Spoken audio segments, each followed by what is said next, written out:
right, continuing on with the different environments and Tasha's cauldron of everything, let's look at the infested environment. Now, if you look at this picture right here, there is a great idea for an infested environment. Look at this. Looks like an entire city that's just been taken over by some kind of giant spider. Everything covered in webs. So that's a great idea just from that illustration. But looking at the infested up here, this could apply to many different things. On many worlds, the biomass of insects radically outweighs that of higher organisms. There's probably billions of insects for, say, every person on this planet. Here's an example. Mass migrations and deadly insect species can imperil larger creatures, but most insects remain nothing more than an annoyance. However, through wild population booms, magical manipulation, that'd be a good idea right there, supernatural growth, interbreeding with otherworldly species, or stranger circumstances, insects can overrun an entire region. Swarms of insects become the dominant species in an area, consuming plants and animals, creating elaborate hives or tunnels. There's your dungeon right there. There's a giant hive or tunnel of some kind of insect, one or more, and infesting structures in the earth. The following effects represent a region overrun by insects or hives of similar creatures, likely manipulated by magic, otherworldly intelligence, or environmental factors to infest an area in countless numbers and drive out all competing life. Consider rolling on the infested effects table when the following circumstances occur in a region. Webs, cocoons, hives, anthills, or other insect dwellings are disturbed. A creature attacks an insect swarm, or a small or larger insect, such as a giant centipede or a giant spider in the region. A creature begins a short or long rest. In other words, maybe they can't sleep because there's bugs all over them. So here's the different infested effects table. The first one, intense buzzing or grinding noises fill the region for 24 hours. With the exception of truly cacophonous sounds, creatures can only hear speech and noises that originate within 10 feet of them. So the buzzing is so loud, unless somebody's standing right beside you, you won't be able to hear what they're saying, or of course hear anything else. Something could slip up on you real quickly with this here. A mass migration of insects begins, with waves of tiny bugs crawling over everything in the region. Creatures cannot take a short or long rest in the region for 24 hours.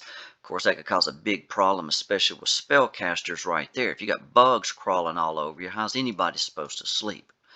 A swarm of bioluminescent flies converges on one random creature in the region. For the next minute, the creature sheds dim light in a 10-foot radius.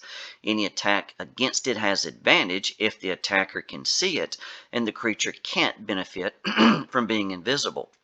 So it's just like a spell's being cast on them and they're illuminating light. A bowl of termites bursts from the ground, along with dozens of bones and a treasure of the DM's choice. So it's sort of like maybe these termites consumed and killed somebody, and as they rise, the bones of their victim come up with them, and maybe even a treasure, a magic item, or something that they had on them when they were killed. Next here, a cricket-shaped creature with the stats of a cat bounds up to one random creature and follows it like an affectionate pet for 24 hours before scampering off. How about instead of a cricket-shaped cat, it's something like a spider the size of a cat, or a scorpion, or a tick, or something crazy like that right there. Next, a cluster of 1d4 plus 2 faintly glowing grubs appears in an unoccupied space within 30 feet of the party. Any creature that consumes one of these succulent grubs receives the benefit of a potion of healing.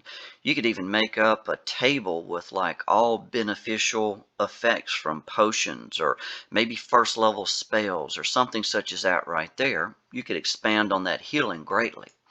A large psychedelically colored moth flies over the party, dusting the characters with strange powder. Creatures the moth flies over must succeed on a DC 16 con saving throw or be charmed by all creatures for 1 hour. So you could make that a harmful effect or a beneficial. Again, make up your own little table of good and bad things you can roll on. The region is choked with wispy webbing, which acts as difficult terrain. Imagine if everywhere they go, they have to try and make their way through webs. They're going to have to burn their way, chop their way, be slowed by 1/2, whatever you can think of. Nearly every surface is covered with discarded cicada-like shells that crunch loudly when trod upon, imposing disadvantage on dexterity stealth checks made while moving across them. The shells vanish after 1 hour. So it's going to be like they're always walking on dried leaves. You think about trying to sneak up on something, it'd be just about impossible. A massive bloated maggot emerges from the ground within 10 feet of the party and bursts, covering the ground with ichor in a 10-foot square centered on it. This region is affected by the grease spell for 1 minute. You can make it very slippery. You might make it even acid and damage causing. Maybe it's real sticky and slows movement. Whatever you wanted there. Next, the ground opens up beneath one random creature, creating a quicksand pit. Others have to get them out of there. One random creature in the region must succeed on a DC 16 con saving throw or contract the sight rot disease from minute parasites. So think about parasites of any kind causing disease. You could expand on that one quite a bit. Next, dung-colored bugs cover the ground. Creatures that move at half their normal walking speed can ignore the bugs. Those who move faster must succeed on a DC 16 con saving throw or become poisoned until the start of their next turn. A creature poisoned in this way has its speed reduced to 0, so it's pretty much half or 0 if you fail a save, as it's overcome by the squashed insect's foul smell. Creatures that don't need to breathe automatically succeed on the saving throw, so have it some kind of weak poison. Maybe it causes an exhausted condition. Maybe they have a minus to hit, something such as that. One of the characters in the region must succeed on a DC 15 Wisdom saving throw or be transformed into a giant spider as if by the polymorph spell. The spell lasts for 1 hour. So imagine somebody in the group is all of a sudden changed into a giant spider, a giant scorpion, or some other crazy type of insect, maybe a giant fly. You can have a lot of fun with that one right there. There's the picture again of the spiders taking over the city. Looks even a couple of bodies hanging upside down right here. Looks like something from Lord of the Rings right there. And you can see giant spiders in the background. That's a great adventure there. Look, even a person off to the left. Next here, one random creature in the region must succeed on a DC 16 con saving throw, or it acquires a ravenous silverfish infestation among its gear. So not on it, but gear. The infestation is discovered the next time the creature finishes a short or long rest. If the creature has any paper material, the silverfish destroy one random book or other paper item that isn't magical. So don't have it eat up spell books or something. That'd be a little bit too much. One random creature in the region must succeed on a DC 16 con saving throw or become host to a particularly aggressive tapeworm. Now there's a good one. Maybe you can have the tapeworm sentient, starts to talk to them from inside of them. The affected creature gains no benefit from eating until it receives treatment that removes a disease. A creature immune to disease automatically succeeds. Next here. Biting mites infest creatures' clothing in the region. Any creature wearing medium or heavy armor has disadvantage on attack rolls, ability checks, and saving throws for 24 hours. So I guess they're crawling all over them, biting them, causing that disadvantage.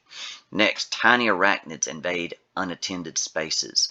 The next time one random creature in the region dons its clothing or armor after finishing a long rest, must succeed a DC 16 con saving throw or take 2d10 poison damage. So little spiders biting them there. And then lastly, countless tiny blood-sucking insects infest the region for 1d6 hours. Every hour, each creature in the region must succeed a DC 10 con saving throw or gain 1 level of exhaustion. The insects don't affect creatures that are immune to disease. So in addition to this, just think of whatever else you could throw up. The infestation of giant spiders we saw in the picture. Maybe you're in a dry, arid, desert-like condition, and maybe now it's giant scorpions. Maybe in a more of a forested area, giant ticks, whatever you could think of. With different types of spiders. Come up with any kind of spider you could imagine. How about jumping spiders that leap and knock the player characters down as they attack? Maybe be like a grappling effect. There could be spitting spiders. Trapdoor spiders that suddenly surprise them and somebody just suddenly vanishes below the ground as it grabs them. classic black widow spiders, maybe even water spiders that run across the surface. There could be huge swarms of mosquitoes, and maybe they have to use fire or maybe a strong wind spell to get rid of them. Use your imagination. How about giant snails with acid-like mucus? They always leave a mucus trail behind them. How about they're forced to walk through this, and maybe the snails can use it as a weapon? How about giant ants, giant ant hills, or ant lines? The ones that trap the ants. They have the little funnel-shaped traps, and they reach up and grab them with those big mandibles. You can find these in some of the D&D books. Stink bugs causing exhaustion or other disadvantages. Giant fleas that suck blood, say they're basically like a scourge or something like that. Rolling pill bugs that smash into the characters, sort of like a charging animal that hit them and knock them down. So these are just some of the other ideas I was thinking of that could be added to this. But again, as always, come up with any other ideas you can, add them down below. Somebody will probably want to use them. Till next time, good luck and good gaming.